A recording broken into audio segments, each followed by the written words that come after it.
معزز ناظرین سامعین، السلام علیکم۔ میں بہت حیران ہوتا ہوں جب سے قرآن شریف کا مطالعہ شروع کیا ہے،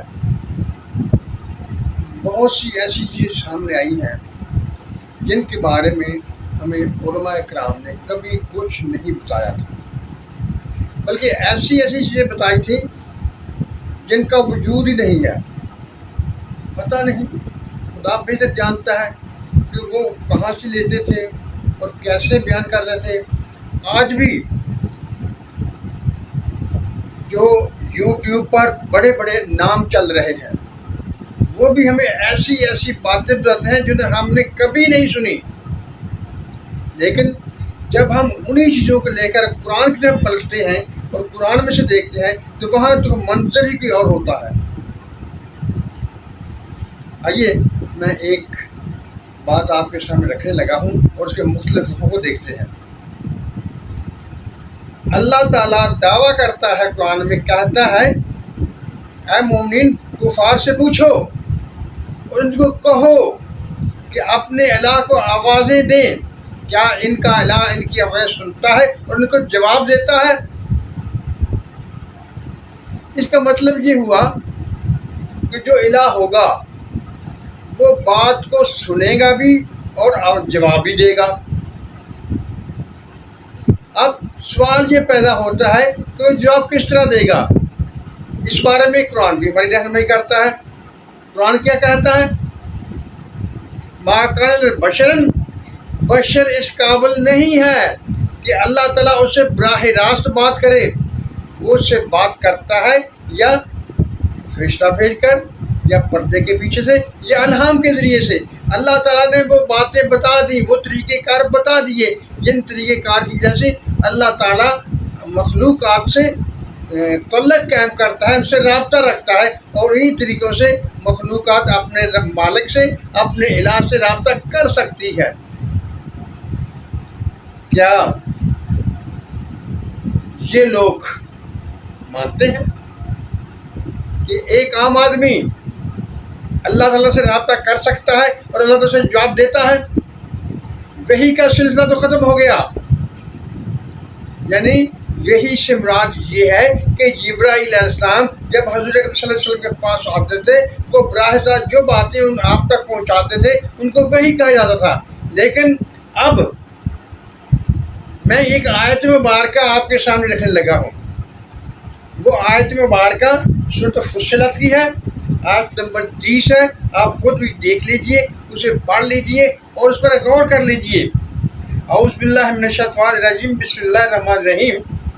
ان الذین قالوا ربنا اللہ ثم استقاموا تتنزل علیہم الملائکۃ الا تخافوا ولا تحزنوا وابشروا بالجنۃ والتي کنتم تؤمنون نحن اولیاؤکم فی الحیاۃ الدنیا وفی الآخرہ۔ آئیے اب اس کا ترجمہ دیکھتے ہیں۔ ان الذین قالوا، وہ لوگ جنہوں نے کہا ربنا اللہ، اللہ ہمارا رب ہے، ثم استقاموا، پھر اس پر قائم رہے، اس پر استقامت اختیار کی، تنزل علیہم الملائکۃ، ان پر فرشتے اترتے ہیں، الا تخافوا، وہ کیا کہتے ہیں؟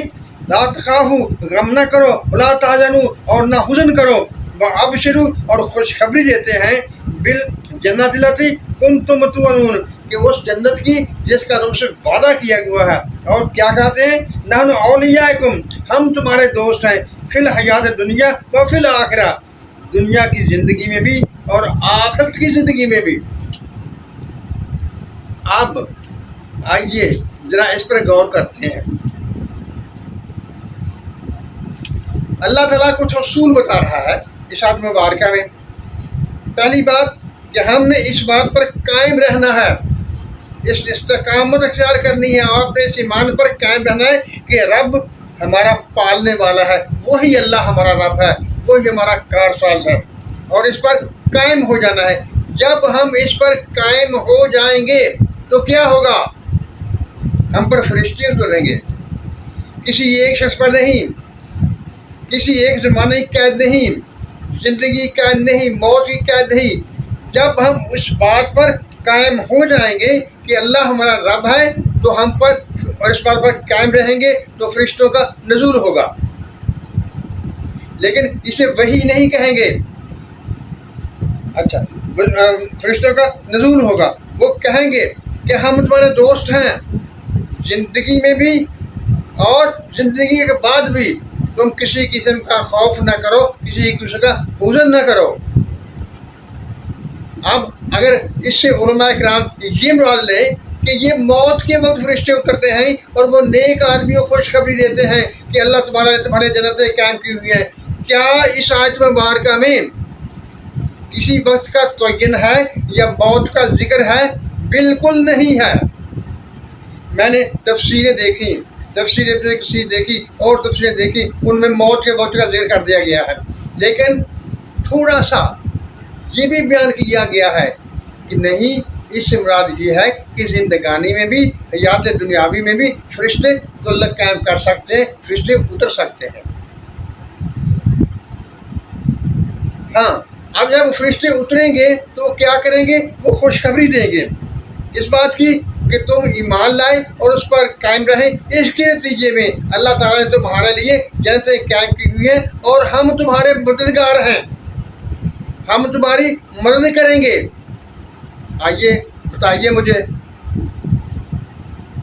کون صاحب ہے جو اتنے بڑے بڑے نام ہیں ان میں سے کوئی دعویٰ کرتا ہے کہ اس پر فرشتے اترے اور فرشتوں نے آگے اسے خوشخبریاں دی اور ان کے ساتھ رہے؟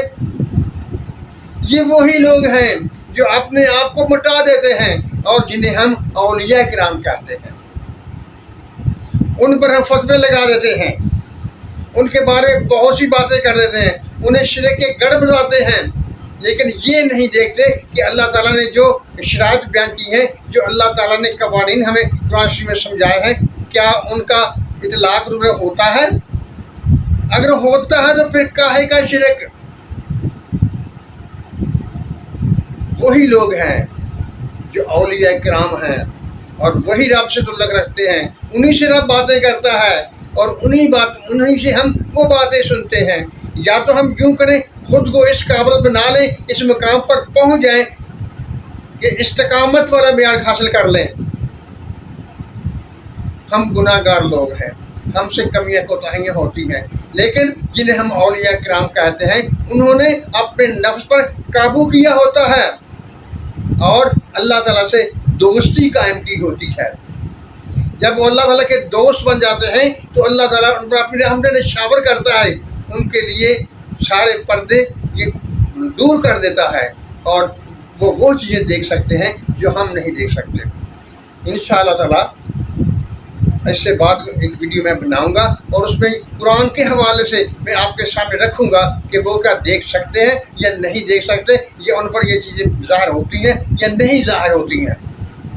معزز ناظرین سامعین، جیسا کہ میں بار بار کہتا ہوں، قرآن سے چمٹیے، قرآن کو پڑھیے، بے شک ایک آیت مبارکہ پڑھ لیجیے لیکن اس پر غور ضرور کیجیے۔ آپ نے گھوڑے کی چال سے نہیں چلنا، آپ نے دوڑ کر نہیں چلنا، قرآن نے اتنے قرآن شریف ختم کر لیے، اتنے سپارے پڑھے، نہیں، یہ نہیں۔ صورتحال یہ ہے کہ بے شک آپ ایک آیت مبارکہ پڑھیں لیکن اس پر غور کریں، اس کے الفاظ پر غور کریں اور جو باتیں اس میں سمجھ آتی ہیں وہ علماء کرام سے، کیونکہ ہم نے پھر علماء کرام کی طرف لوٹنا ہوتا ہے، انہی سے پوچھنا ہوتا ہے۔ ہاں، ان سے باتیں بحث کریں گے، ان سے باتیں کریں گے، ان سے سوال کریں گے، ہمارا بھی بھلا ہوگا، شاید ان علماء کرام کا بھی بھلا ہو جائے۔ معزز ناظرین سامعین، قرآن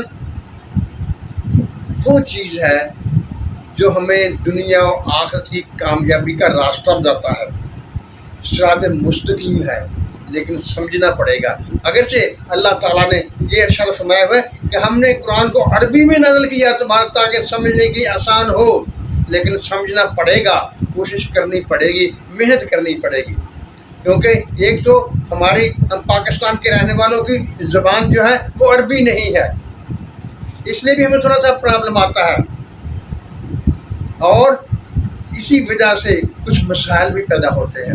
اگر ہم کوشش کریں گے، ہم قرآن سے چمٹیں گے تو انشاءاللہ تعالیٰ ایسا ایک سلسلہ چلے گا، ہمیں خود بخود قرآن کی آیات سے وہ علم، وہ آگاہی حاصل ہونے لگے گی جو اللہ تعالیٰ فرماتا ہے کہ ہم نے اس کے لیے قرآن کو نازل کیا ہے۔